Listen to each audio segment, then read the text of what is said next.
This is Olivia. Uh-oh. She's my latest addition. Love it. How many animals do you have? Oh man, she took down her toy.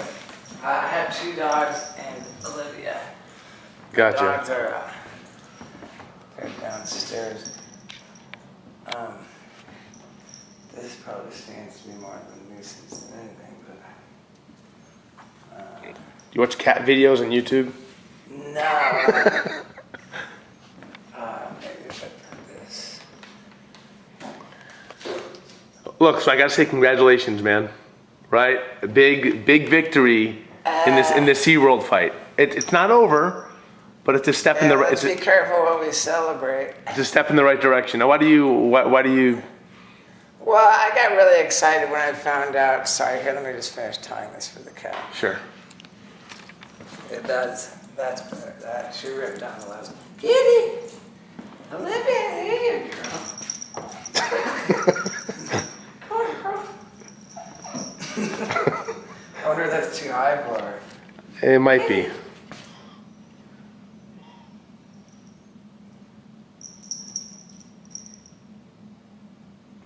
Come on, girl.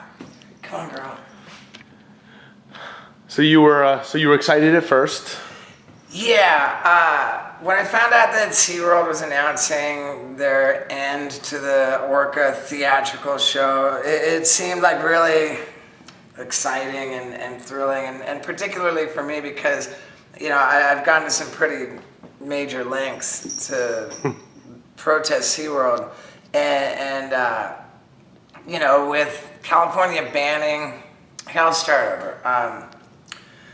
I think a lot of people know that I've gone to pretty major lengths to protest SeaWorld, and with what's happened since my 30-day jail sentence got announced, you know, first the breeding of captive killer whales was banned by California.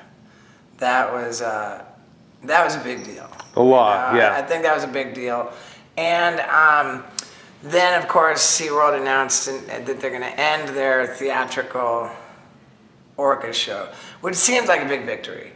And I do believe it's a step in the right direction. And I'm also very thrilled to think that, you know, especially with the timing of it, it's possible that I may have helped make that happen. And that makes me happy. Of course, now, you know, with a couple days to think about it and sort of, you know, checking in with people who really know about all of this. Okay. You sound skeptical. Yeah, we got to be careful how much we celebrate this, because according to my friends at the Humane Society and my friend Gabriella, who directed the Blackfish movie, according to them, nothing changes for the animals. Like, really nothing. We've got no commitment whatsoever as to what is going to happen to the orcas after the end of the theatrical show. They've said there's going to be another show, so the whales remain in captivity. They're still going to bring in audiences to, you know, for some dumb crap, and they're saying it's going to be more natural, and, you know. Maybe move it to the ocean instead of a pool, and a little bit bigger, but not much bigger. I mean, I guess, I don't know. I just think that it is basically a bunch of bullshit, you know, and furthermore, even if it was a big, you know, like, victory, it's only in San Diego. They have SeaWorlds in San Antonio, Texas, as well as Orlando, Florida. So it's basically the exact same thing as,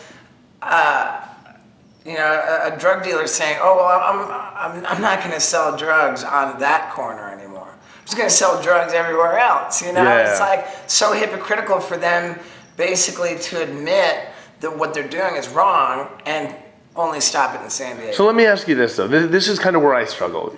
You clearly can't let these animals back into the wild. Well, what you need to do is figure out like a sanctuary situation where, and also I don't know that that's true. I think that I read that some kind of studies indicated that you absolutely can let them back into the wild. I've read that you can. If you can't, I think it's conflicting. There's just right. It can go either way. Yeah. If you can't let them into the wild, then you know you got to figure out like what kind of a sanctuary situation is appropriate. And I think the only way to really do that is, you know, like with the Humane Society, with like, you know, like real people that know what's going on. Of course. And so, I mean, I don't know. Let me ask you this. I guess there's two different ways to look at it. Like, in one sense, the cracks are showing. You know, the gig is up. Like, everybody knows that SeaWorld sucks. You know, it's cruel and the whole deal. And this is really, with the cracks showing like this, it seems like this. It's only a matter of time before it comes crumbling down. Yeah, like you can look at it in two ways. In one way, like the cracks are showing, the gig is up, and the whole thing's going to come crumbling down. And it's just a matter of time until, you know, this inhumane crap is a thing of the past. On the other hand, it's like, okay, it's a bunch of smoke and mirrors. Like, oh, we're going to end the orca show, but we're going to keep the whales in captivity. You know, like, according to the Humane Society, the Ringling Brothers and Barnum and Bailey Circus has been much more specific and concrete about phasing out their elephants. Yeah. And the elephants are just going to go to sanctuaries and it's over. That's it. Right. Good. Yeah. Whereas SeaWorld is completely vague, totally non-committal. Sort of saying, oh, well, this one thing's going to end, but it's not really going to end. Gotcha. You know, like the theatrical show is going to end. What's the theatrical show? Like then they're going to have they're going to have another show. How's that not theater? That makes sense. Let me ask you this: what's your message to parents who bring their kids to SeaWorld? Because I have a son. He's never going to see the inside of a SeaWorld. He'll never go to a zoo if they're using you know, elephants and other wild animals. It's just amazing how people don't get it. Like on the day that SeaWorld announced they're gonna end the theatrical orca show, I posted this cartoon that I had made, and you know, it sort of announced the news. Oh, they're gonna end the show.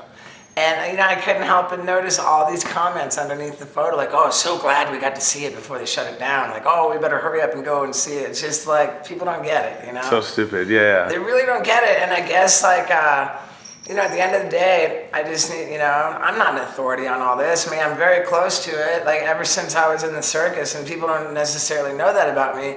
But before I was on television, I graduated from Ringling Brothers and Barnum and Bailey Clown College. I was a veteran circus clown before Jackass started. I worked in a circus. I did not know that. Yeah, I worked in a circus with 3 elephants and a tiger, and I saw firsthand that they were completely treated inhumanely. It's not a coincidence that the circus I worked in got shut down for animal abuse, according to what I was told. So when I was in the circus and the animals and the way they were being treated, and I was like, this is just plain wrong. Especially the tiger, it was so cruel. Like they had this magic act, and they would bring this box out, and to all appearance, the box was empty. And they would put a cloth over the box, and then they would rotate it and then rip away the cloth, and now the box is like filled with a tiger, when really in reality there was just like a mirror on an angle and it was just jammed underneath. And then after the act they'd bring it back and pull a cage up to it that was no bigger than the box, and that tiger just its whole life went from one box to the other box. It never got to run like the length of its own body. Makes me sick. Right. And so I spoke up about that, you know, like shortly after I became a public figure,